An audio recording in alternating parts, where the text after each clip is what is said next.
Come on, lift your hands.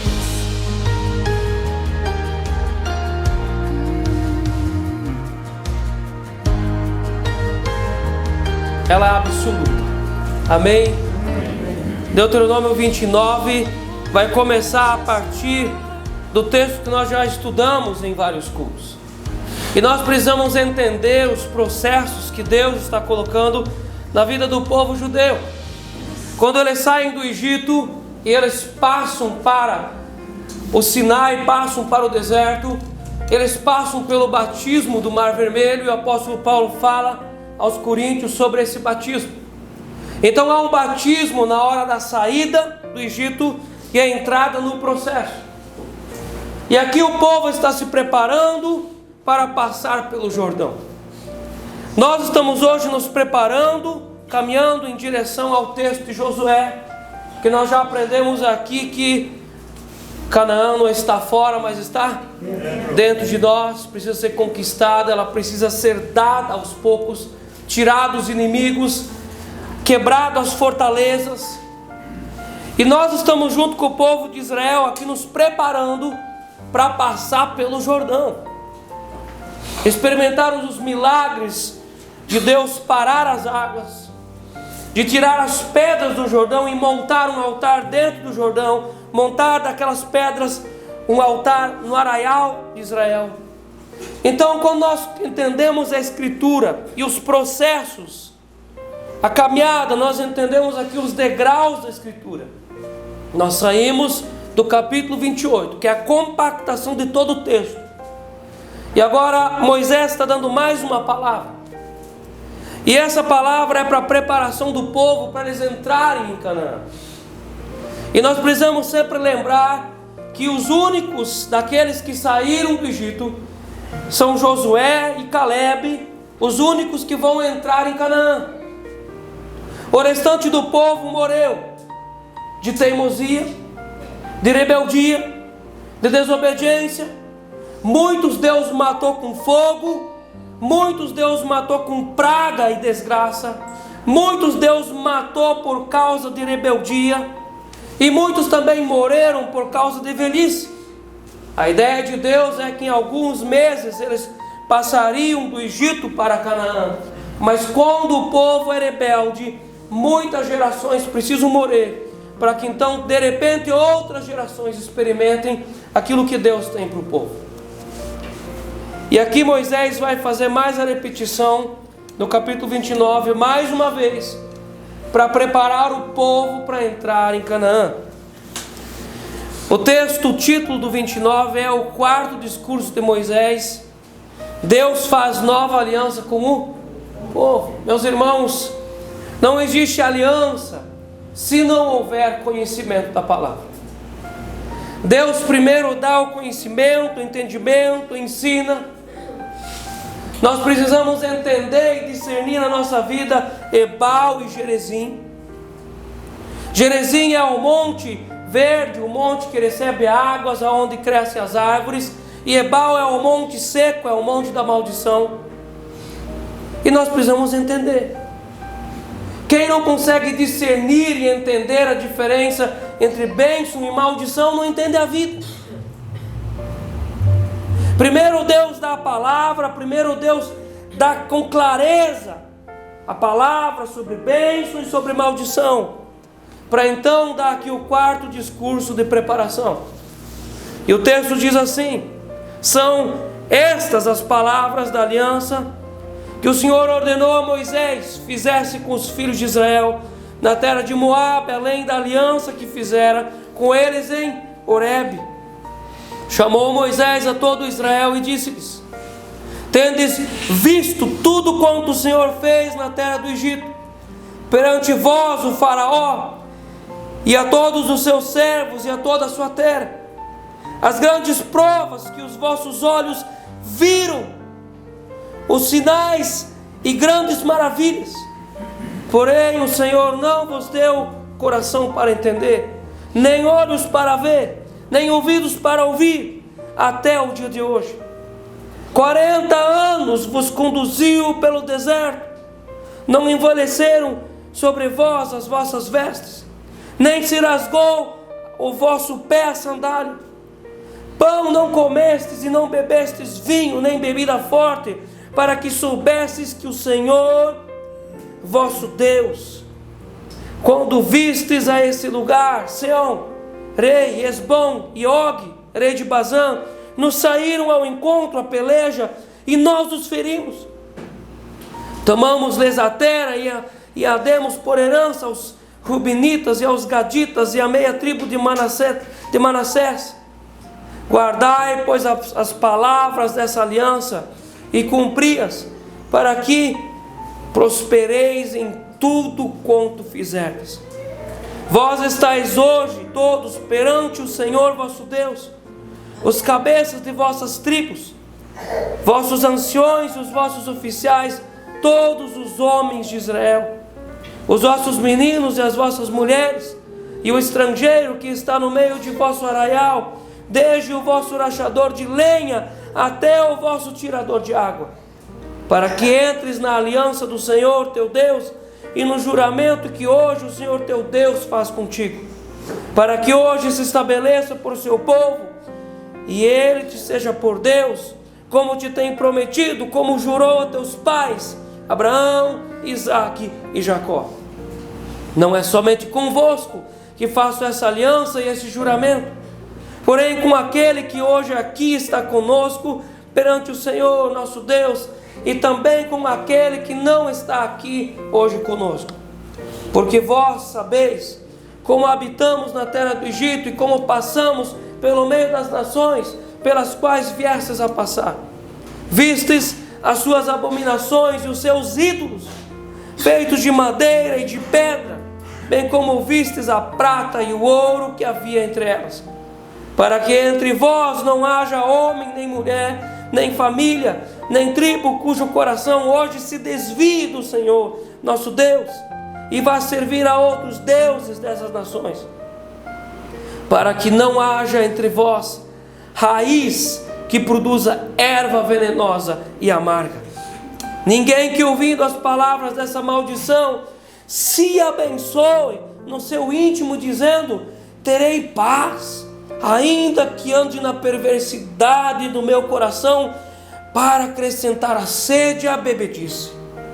O Senhor não quererá perdoar, antes fumegará a ira do Senhor, o seu zelo sobre tal homem, e toda maldição escrita nesse livro jazerá sobre ele, e o Senhor lhe apagará o nome de debaixo do céu. O Senhor o separará de todas as tribos de Israel para a calamidade, segundo todas as maldições da aliança escrita nesse livro da lei. Então dirá a geração vindoura, os vossos filhos que se levantarem depois de vós, e o estrangeiro que virá de terras longínquas, vendo as pragas da terra e as suas doenças, com que o Senhor a terá afligido, e de toda a terra, de toda a sua terra abrasada com enxofre e sal, de sorte que não será semeada e nada produzirá, nem crescerá nela erva alguma, assim como foi a destruição de Sodoma, de Gomorra, de Adimá e de Zeboim, que o Senhor destruiu na sua ira e no seu furor. Isto é, todas as nações dirão: porque fez o Senhor assim com essa terra? Qual foi a causa do furor de tamanha ira? Então se dirá: porque desprezaram a aliança que o Senhor Deus de seus pais fez com eles quando os tirou do Egito, e se foram e serviram a outros deuses e os adoraram, deuses que não conheceram e que ele não lhes havia designado, pelo que a ira do Senhor se acendeu contra essa terra, trazendo sobre ela toda a maldição que está escrita neste livro. O Senhor os arrancou com ira de sua terra, mas também com indignação e com grande furor, e os lançou para outra terra, como hoje se vê. As coisas encobertas pertencem ao Senhor nosso Deus, porém as reveladas nos pertencem, a nós e a nossos filhos, para sempre, para que cumpramos todas as palavras da lei. Amém. Queria que você lesse junto comigo o verso 29 e prestasse bem atenção nessa palavra. Amém, vamos lá. As coisas encobertas pertencem ao Senhor nosso Deus, porém as reveladas nos pertencem, a nós e aos nossos filhos, para sempre, para que cumpramos todas as palavras dessa lei. O texto termina falando sobre coisas reveladas e coisas encobertas.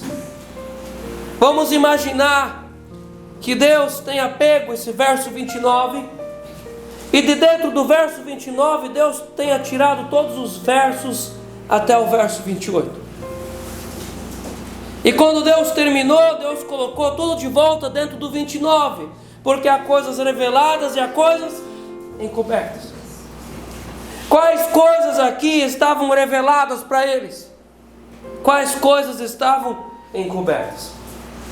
A pregação de hoje está debaixo do tema a fidelidade com a palavra revelada. Nós temos palavra revelada por parte de Deus a nós? Nós temos todas as coisas, nós conhecemos todas as coisas, ou nós conhecemos aquilo que Deus nos revelou? E a nossa tese vai ser em cima de maturidade e responsabilidade com os ensinos, experiências e misericórdias de Deus em nossa vida. Porque Deus fala aqui das coisas encobertas que pertencem ao Senhor. Nós sabemos de todas as coisas? Não. Mas as coisas reveladas, eu gostaria que você olhasse de novo, na segunda linha.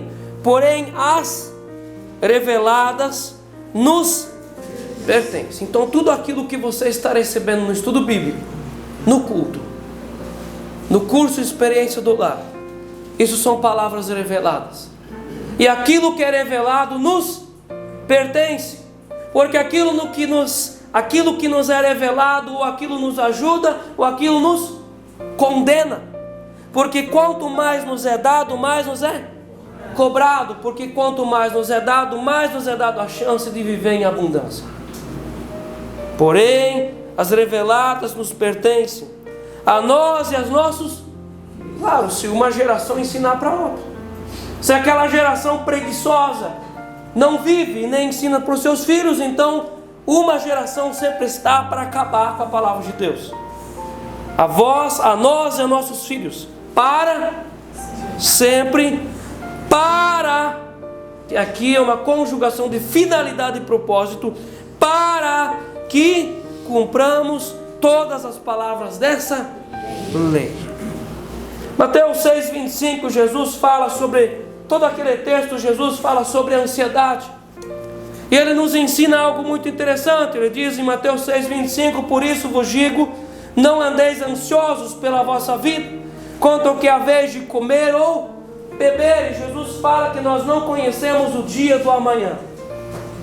E no verso 34 do capítulo 6, Jesus fala assim, portanto, não vos inquieteis com o dia da manhã, pois amanhã trará os seus cuidados.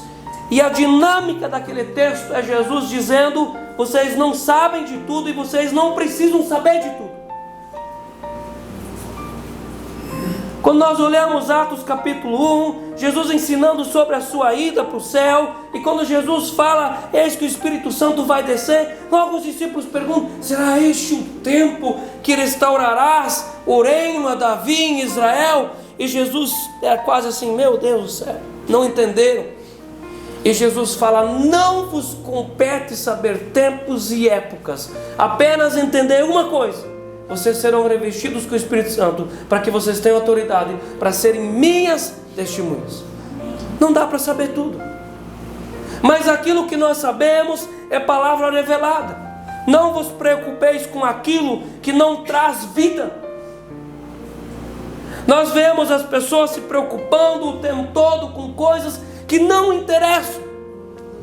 Agora existe uma preocupação muito grande se o novo Papa é o anticristo ou não. Isso vai nos ajudar em alguma coisa? Não vos preocupeis com aquilo que não traz vida, mas sim vos preocupeis com aquilo que fará você cumprir as palavras da lei. Nós sabemos que nós precisamos ler a Bíblia todos os dias, e orar todos os dias, e sermos fiéis nos cultos e estudos bíblicos, e sermos fiéis com Deus. Isso é palavra revelada. Então se preocupe em cumprir aquilo que você conhece.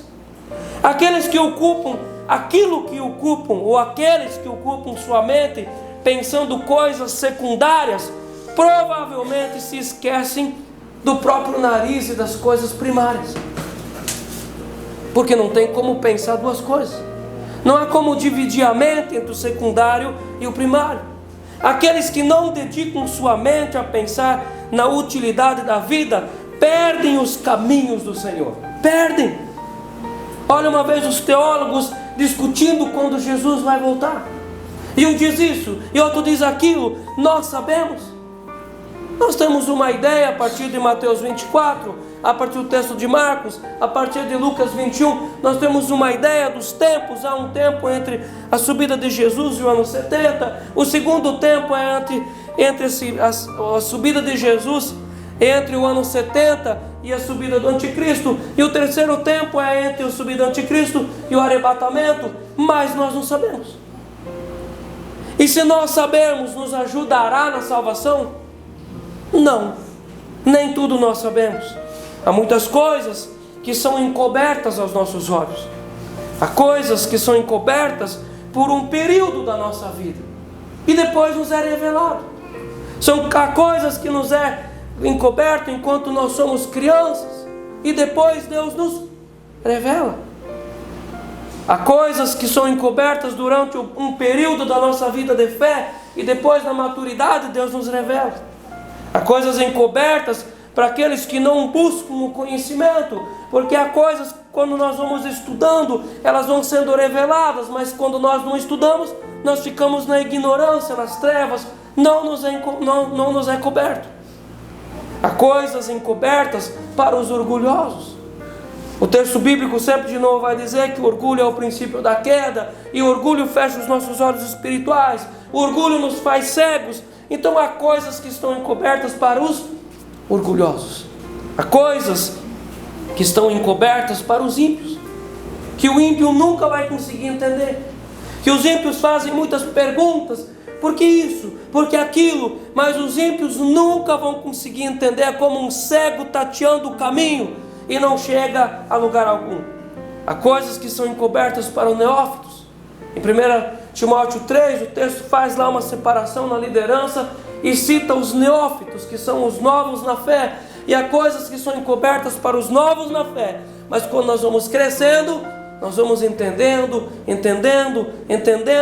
porque o sol brilha até ser dia perfeito. Há coisas que são encobertas para nós hoje e que serão reveladas apenas na eternidade.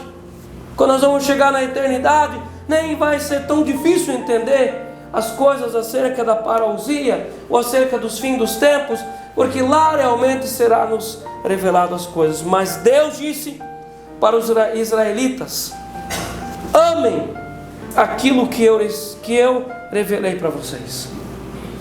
Amem aquilo que eu dei para vocês. Amem a palavra revelada. Amem de todo o coração. Amem o revelado. Valorizem o revelado. Eu mostrei coisas para vocês. Há coisas encobertas. Deixa aquilo para Deus. Mas há coisas reveladas. Aquilo vivei. Eu quero trazer com vocês 4 pontos. Primeiro ponto, no verso 2 e no verso 3. Valorizem aquilo que Deus fez diante dos vossos olhos. Olha o verso 2. Chamou Moisés a todo Israel e... Então Moisés chamou todos.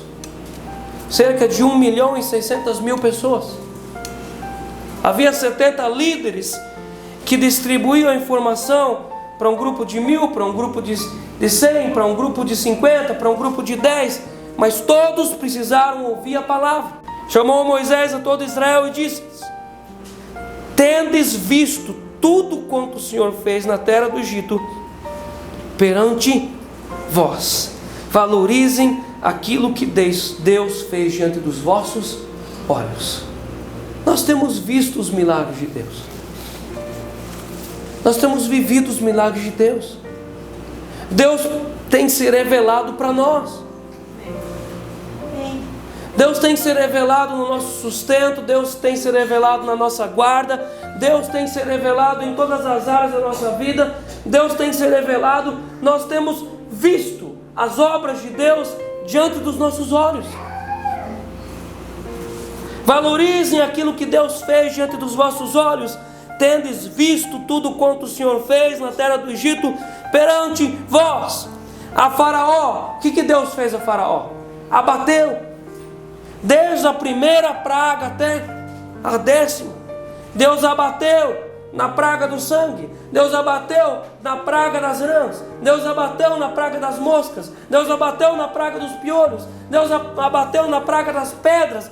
Deus abateu nas úlceras. Deus abateu na praga dos primogênitos. E por fim Deus matou o Faraó no mar. Na mesma água, no mesmo corredor onde o povo foi batizado, Deus matou. Vistes o que o Senhor fez a Faraó e a todos os seus servos e a toda a sua terra. Valoriza aquilo que Deus mostrou para você. Há pessoas que quando elas têm um milagre, elas têm um livramento na sua vida, durante 1 ou 2 meses elas estão fervorosas, lendo a Bíblia, elas amam o Senhor, aleluia, porque eu tenho certeza que Deus me deu graça. No 3º mês esfria, no 5º mês já está congelado, no 6º mês já hibernou na fé, no 7º mês já acabou. Valorizem aquilo que Deus fez diante dos vossos olhos.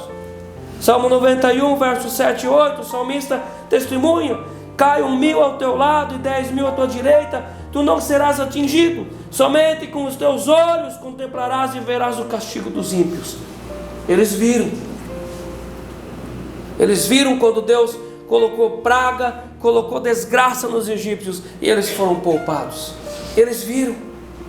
Valorize o que Deus mostra para você. Verso 3: as grandes provas que os vossos olhos, vamos falar junto, que os vossos olhos viram, os sinais e grandes maravilhas. Eles viram Deus agindo. Amém ou não? Amém. Eles viram os milagres de Deus guardando eles? Sim. Então não esqueça dos milagres que Deus colocou na tua vida. Amém. Não esqueça. Isso é coisa revelada.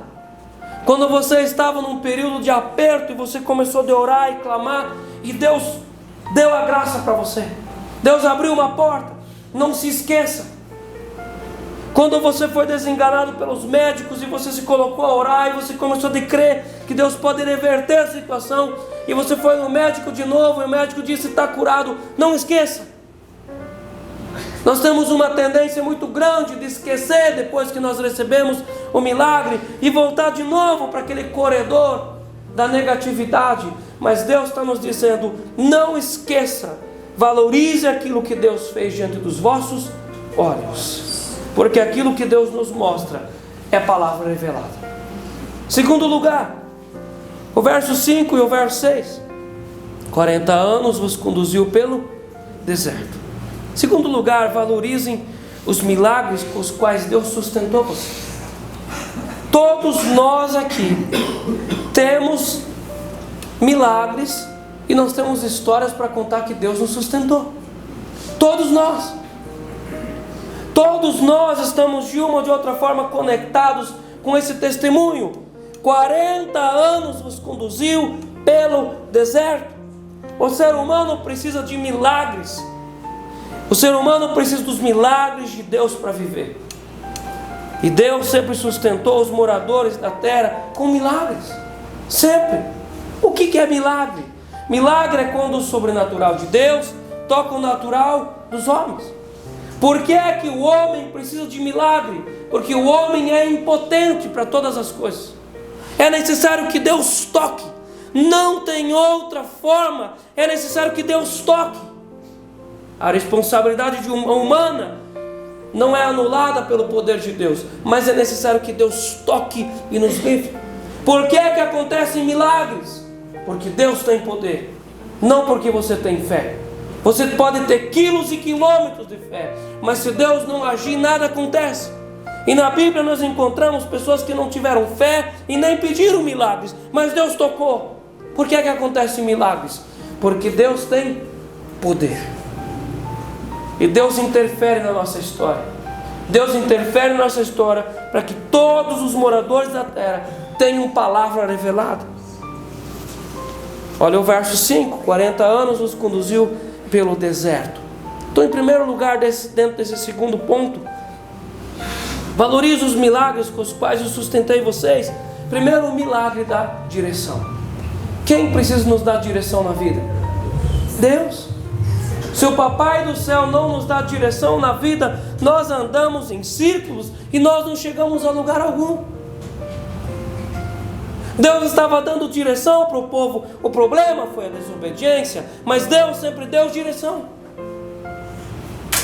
Deus levantava a nuvem que havia sobre eles durante o dia e eles tinham que andar.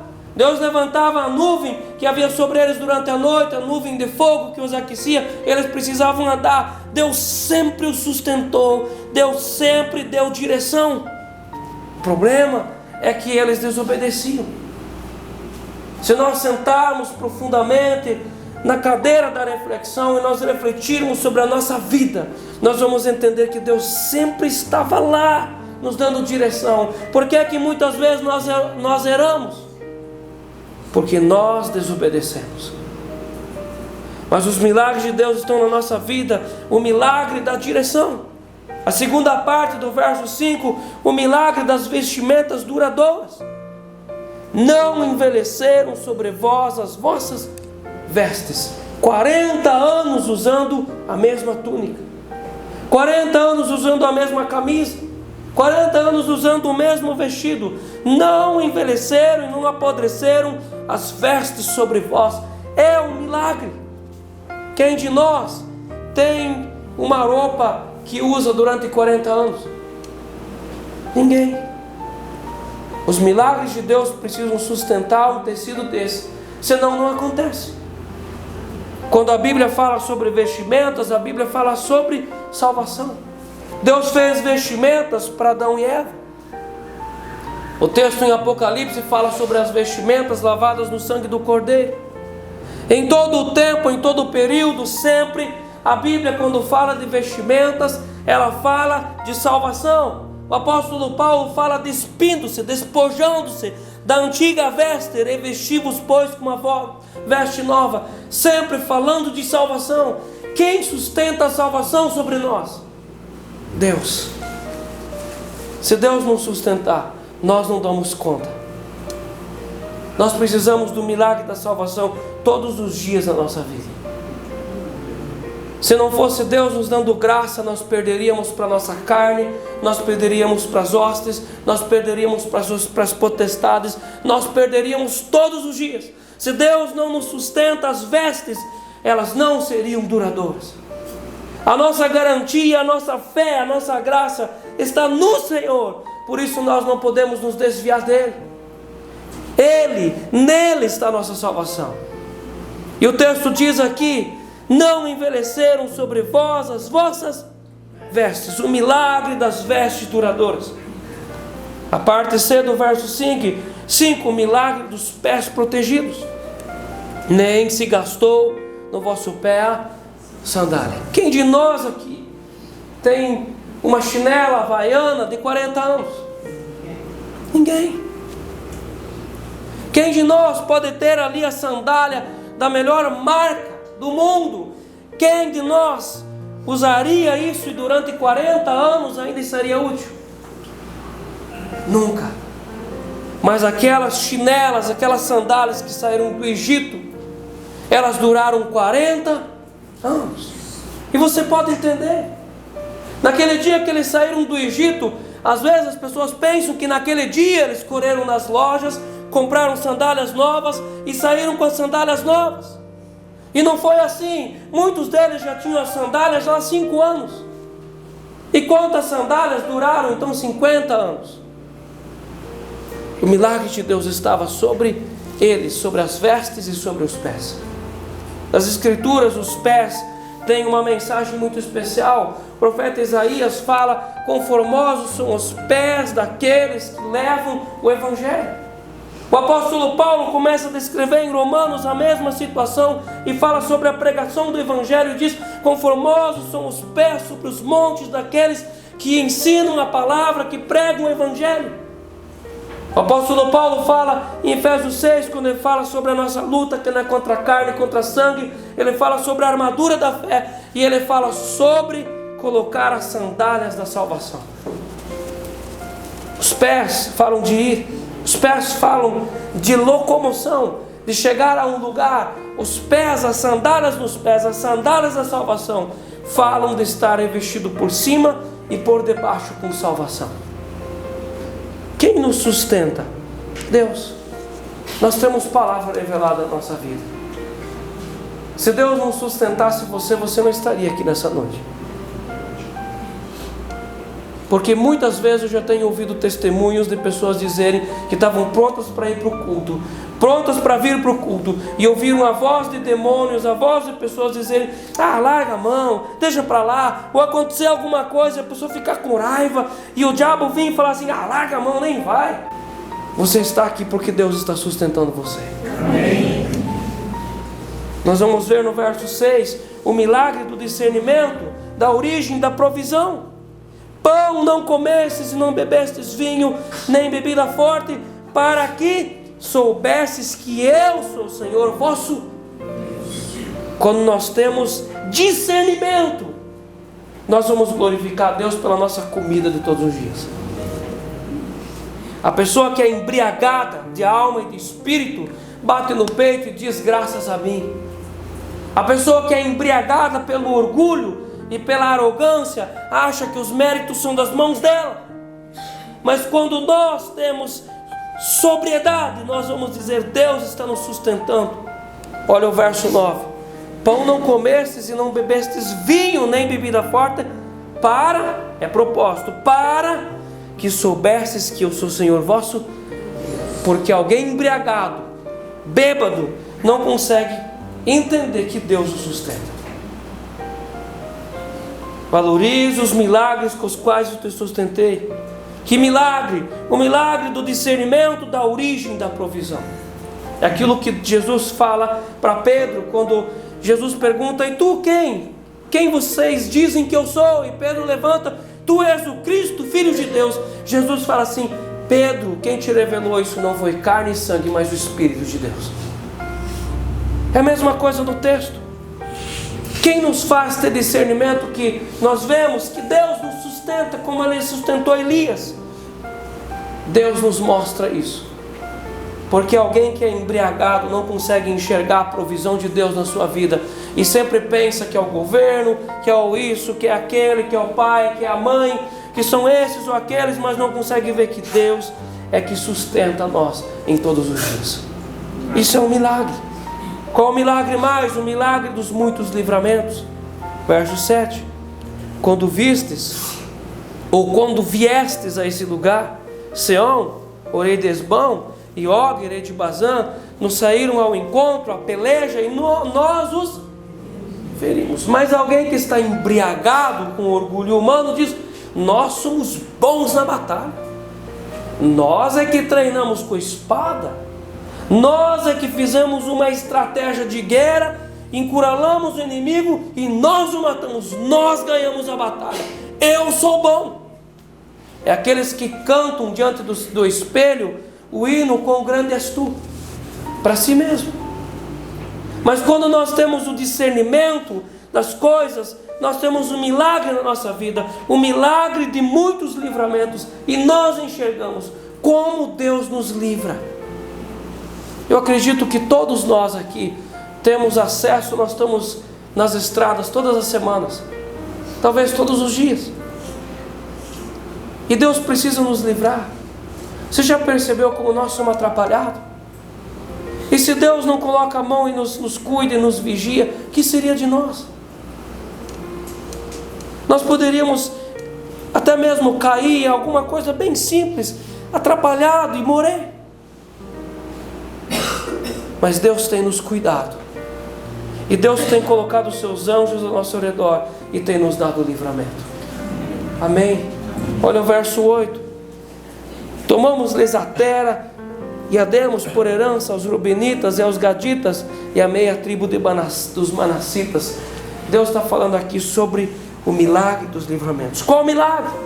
No verso 10, o milagre da presença de Deus. Vós estáis hoje todos perante o Senhor vosso. Isso é palavra revelada. Meus irmãos, estar na presença de Deus é um milagre, porque é Deus que constrói esse caminho para nós. O texto de Isaías 55:6 diz: buscai o Senhor enquanto se pode achá-lo, invocai-o enquanto está perto, indicando que nem sempre pode ser achado e nem sempre está perto. Qual é esse milagre? Deus se dobrando em nosso favor é um milagre. E o texto do 10 diz: vós estáis hoje todos perante o Senhor vosso Deus. É um milagre. Eu acredito que todos nós aqui já tivemos a experiência de buscar Deus em oração e parece que Ele está muito longe, e de repente Ele estava mesmo. Mas nós também já tivemos a experiência de Ele estar perto, e aquilo não é mérito nosso, é um milagre, porque Ele nos deu essa graça, Ele se aproximou de nós. Terceiro ponto nesse texto, palavra revelada. Deus está dizendo aqui para o povo: valorizem a mão que vos guardou do engano. Quem nos guarda do engano, gente? Nós temos enganos todos os dias. Deus precisa nos livrar dos enganos dos vídeos da internet. Deus precisa nos livrar dos enganos de começar a leitura de um livro que às vezes tem um belo título cristão, e que você começa a ler aquilo começa a descer estranho. Se Deus não entra em providência, você começa a acreditar naquilo. E Deus nos livra. Deus começa de nos livrar. Às vezes você de noite vai para uma pregação, você diz: eu estou me sentindo tão vazio, preciso assistir uma pregação. E você vai para uma pregação e você começa a assistir, aquilo é esquisito, aquilo é estranho, aquilo começa a fazer mal, e Deus diz para você: desliga isso. Deus te livra. Agora, se Deus não entra em providência, quem será por nós? Valorizem a mão que vos guardou do engano. Verso 16: porque vós sabeis como habitamos na terra do Egito, e como passamos pelo meio das nações pelas quais viestes a passar. Eles poderiam ter se perdido no Egito? Lógico que sim. Como que Deus catou, separou-os, tirou eles do meio do povo egípcio? É um milagre. Valorizem a mão que vos guardou do engano, dos enganos da teologia desviada dos egípcios. Egípcios adoravam cães, adoravam gatos, adoravam corujas, adoravam rãs, adoravam piolhos, faziam o deus da mosca. Belzebu era o deus da mosca. Deus nos livrou da teologia desviada dos egípcios. Nós estamos aqui porque Deus nos desviou da teologia desviada dos egípcios, e Deus tem nos livrado e nos guardado do engano. Valorizem a mão de Deus que vos guardou do engano das idolatrias dos povos. Verso 17: vistes as suas abominações e os seus ídolos, feitos de madeira e de pedra, bem como vistes a prata e o ouro que havia entre elas.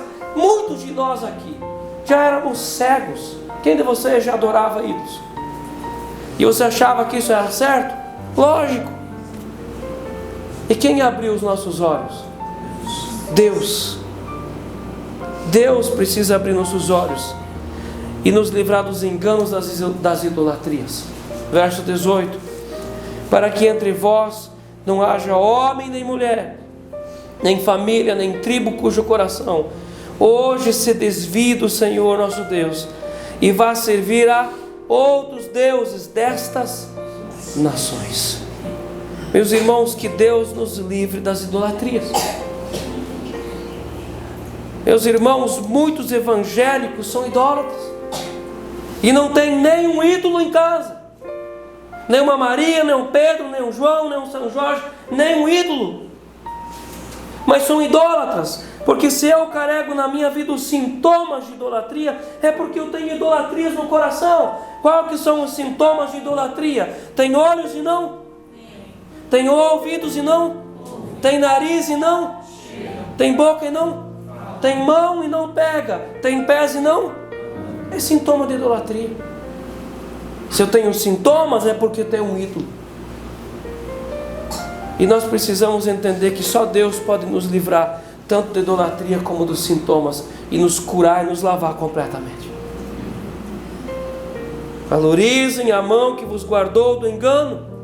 No final do verso 18, qual o último engano? Para que não haja entre vós raiz que produza erva venenosa e...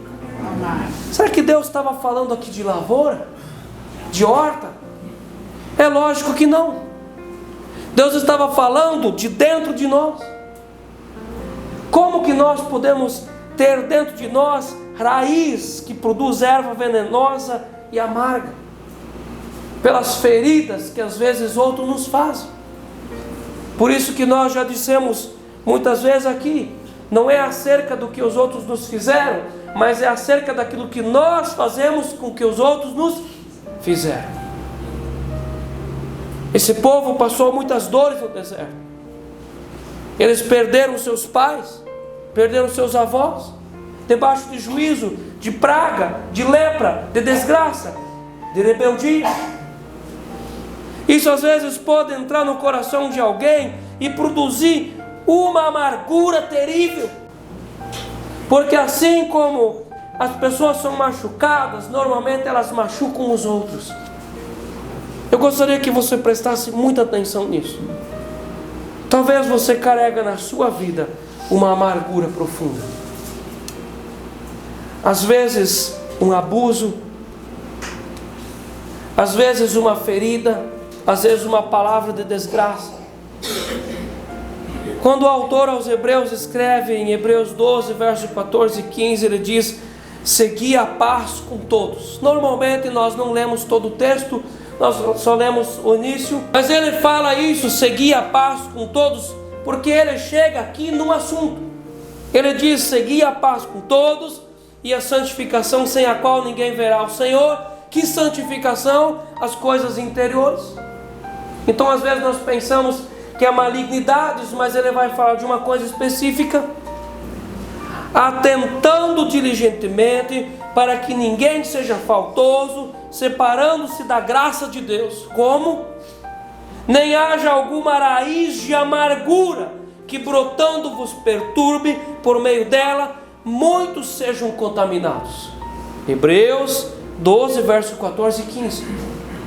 Nem que haja alguma raiz de amargura que brotando vos perturbe, e por meio dela muitos sejam contaminados. Amargura, gente, é uma porta de desgraça. Amargura, ela é um altar aonde Satanás e os seus demônios visitam a nossa vida. Amargura é a entrada de doenças e enfermidades na vida de uma pessoa. Há muitas pessoas que quando nós tratamos a amargura, elas saram da depressão. Há pessoas que quando nós tratamos as áreas de amargura, de ofendimentos, de raízes, de feridas, quando nós tratamos a amargura, ela cura do estômago. Há pessoas que quando nós tratamos a amargura, a pressão alta baixa. A amargura é terrível. Nem haja alguma raiz de amargura que brotando vos perturbe, por meio dela muitos sejam contaminados. E ele dá aqui: a amargura perturba. A amargura perturba a alma, o espírito e enferma o corpo. Perturbação contínua. Não há como fugir da amargura. A pessoa pode tomar remédios fortes, não para dormir, para anestesiar o sono. Quando ela levanta de novo, ela está lá com aquela mesma amargura. Portanto, vos perturbe, e por meio dela muitos sejam contaminados, porque uma pessoa amargurada, ela encontra uma outra pessoa tão amargurada quanto ela, para junto lamberem feridas. Você já viu isso? Aí tem dois amargurados às vezes que se casam, dois amargurados que abrem uma empresa, dois amargurados que se juntam contra um ministério. Amargura é terrível. Meus irmãos, nós precisamos colocar as nossas amarguras nas mãos de Deus, porque as amarguras nos enganam tanto quanto as idolatrias. Às vezes a pessoa bate no peito e diz: eu nunca tive um ídolo em casa, mas é amargurada. A amargura mata a gente. Eu gostaria que você olhasse de novo o verso 18 no final: para que não haja entre vós raiz. Arranca a raiz. A raiz que produza erva, porque a amargura é venenosa. Venenosa e amarga. Valorizem a mão que vos guardou do engano e nos disse: cura a tua amargura. Quarto e último lugar, valorizem a aliança que Deus fez com nós. Quando nós damos atenção de novo ao verso 29, as coisas encobertas pertencem ao Senhor nosso Deus, porém as reveladas nos pertencem a nós e aos nossos filhos para sempre, para que cumpramos todas as palavras dessa lei. De que jeito que alguém pode cumprir a palavra da lei, gente? Na carne? Na inteligência?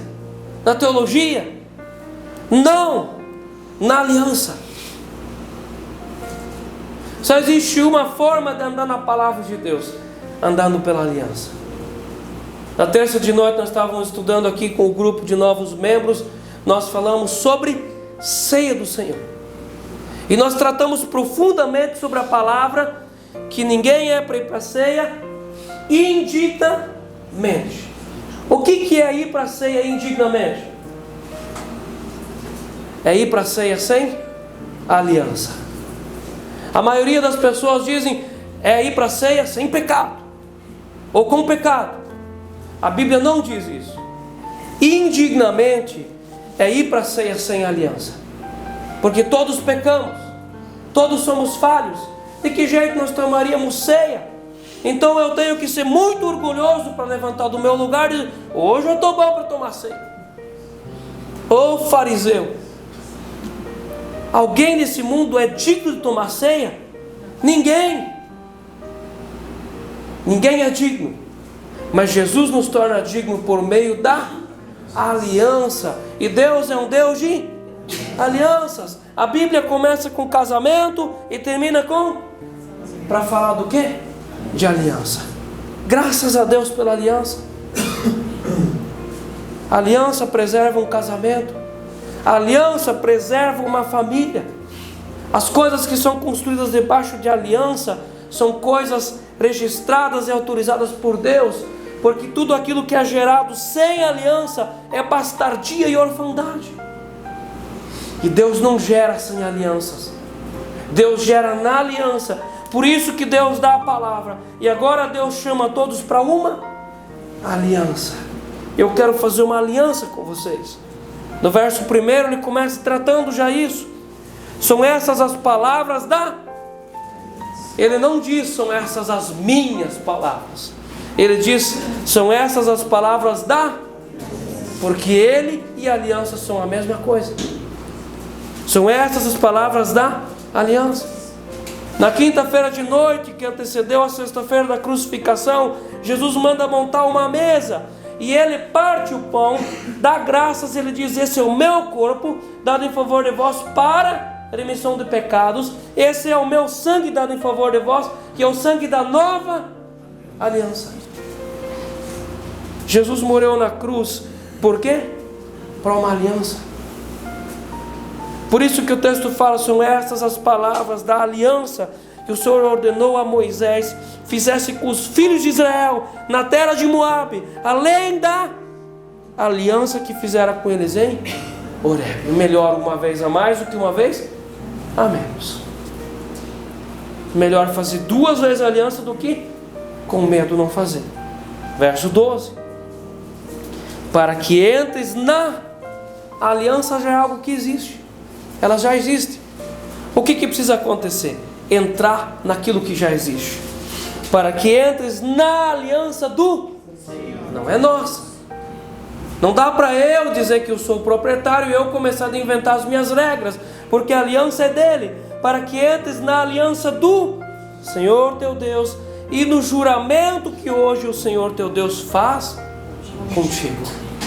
Verso 14: não é somente convosco que faço essa aliança e esse juramento, porém com aquele que hoje aqui está conosco perante o Senhor nosso Deus, e também com aquele que não está aqui hoje conosco, porque Deus está olhando para a próxima geração. Deus é geracional, Ele está olhando para a próxima geração. Verso 25, há uma construção textual ali, a partir do verso 22, 23, e uma construção negativa. E Deus já está falando aqui, premeditando, profetizando que esse povo iria pecar contra a aliança.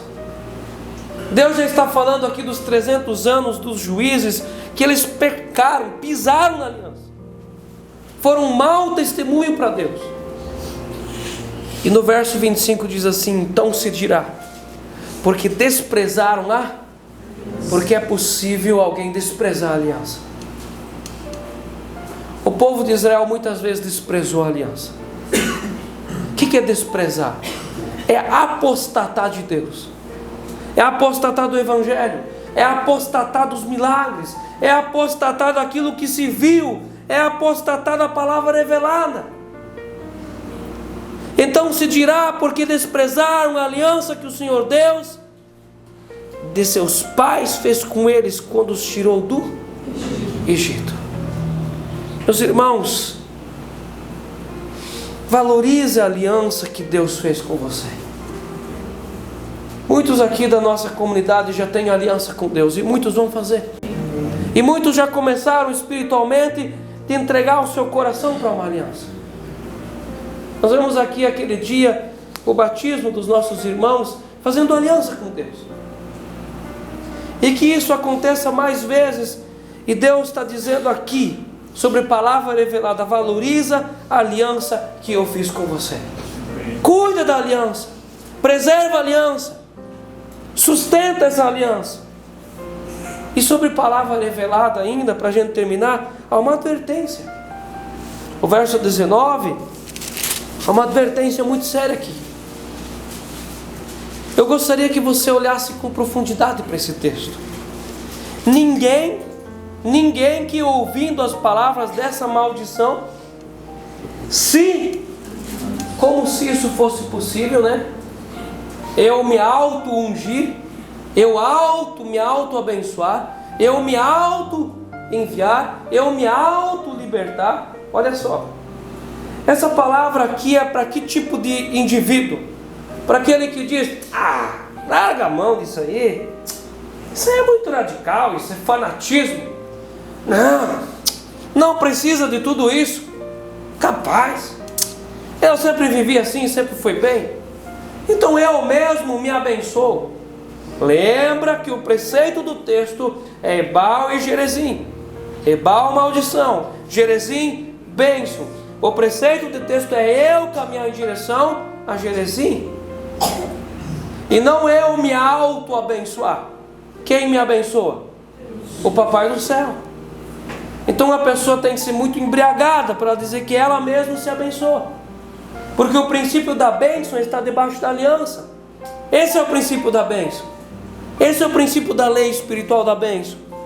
Ninguém que ouvindo as palavras dessa maldição se abençoe no seu íntimo, dizendo: olha, terei paz, ainda que ande na perversidade. Eu não preciso de Deus, não. É só ser uma pessoa boa, sabe?